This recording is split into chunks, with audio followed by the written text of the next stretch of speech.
Cancer. Oh, isn't that just the scariest word ever, particularly if you yourself or someone you love has recently had a cancer diagnosis? I certainly know how that feels. The shock of a diagnosis is just unbelievable. And what happens is that when we do get diagnosed, we are immediately thrown into shock and we are so full of the emotion fear. It's pretty crazy. So they're now saying that 1 in 2 men and 1 in 3 women will be diagnosed with cancer sometime in their lifetime, which to me is just like really crazy. Like, what is going on? So the point of this today is I just wanted to give some people some top tips, particularly if you do know someone that's been recently diagnosed with cancer. For me, I was diagnosed with a very aggressive colon cancer 6 years ago now and given a very slim chance for survival. So the first thing that I did was actually take some time to breathe and process the diagnosis. It's so important because unfortunately the system at the moment, they throw you immediately into that fear zone and they make you rush into decisions. They want to schedule you into surgery immediately and then they want to follow that up with treatment as soon as possible or the other way around. So taking yourself some time is really important, and why that is because we now know that a lot of tumours do take years and years to develop. In some cases it might be 10 years. So why do we need to rush immediately?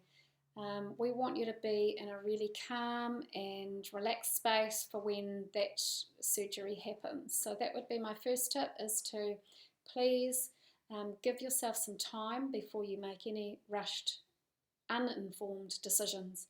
Need to get second opinions, need to get third opinions, need to look at all your options. And that's exactly what I did. I did have surgery, but I chose to have surgery when it was right for me. And it gave me the time to research what else I could do to help improve my own well-being. So the second tip that I would like to share today is one of the first things you can really do is to amp up your nutrition.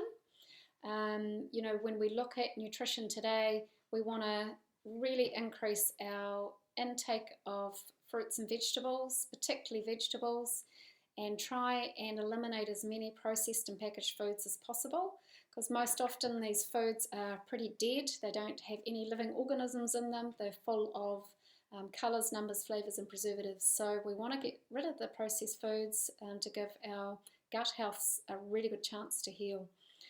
The other food is dairy and wheat. They're both quite inflammatory foods and can help to create a lot of inflammation in your gut. So when we look at the health of our gut, virtually 80% of our immune system is actually manufactured in the gut, and we want to give the gut a really good chance to heal. And by reducing those foods, we'll give the gut a massive opportunity to feel a lot better. And the third tip that I'd like to share with you today would be to say, let's have a look at this cancer diagnosis as an opportunity for you to change the way you've been doing things.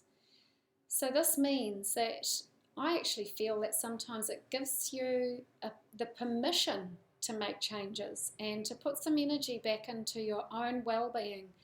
And I think that's because many of us are so rushed and stressed and not taking care of ourselves, that having a cancer diagnosis, because of the energy behind that word, the fearfulness of it, and the potential death threat that that word composes, then I think actually having the permission to say, well, actually, I've got to stand up and I've got to make some changes is something that we want to honour and embrace, because you can do so much towards your healing. You so can, and that's what I do to empower others that have been diagnosed, as I help teach people that there is so much we can be doing to really improve the health of our immune system. So I'd love to share those factors with you at some stage. If you pop over to my website, you'll see workshops that are coming up, community talks, a weekend workshop for cancer patients, where we really empower others to take control of the healing journey, embrace some lifestyle changes and maximise our healing potential, because I believe that healing can happen. I'm now 6 years post-diagnosis. I'm completely cancer-free, and I declined any chemotherapy and radiation, and have just embraced a whole lot of um, beautiful things in my life that have empowered my own immune system. So if I can do it, I encourage you to do it too. Thank you.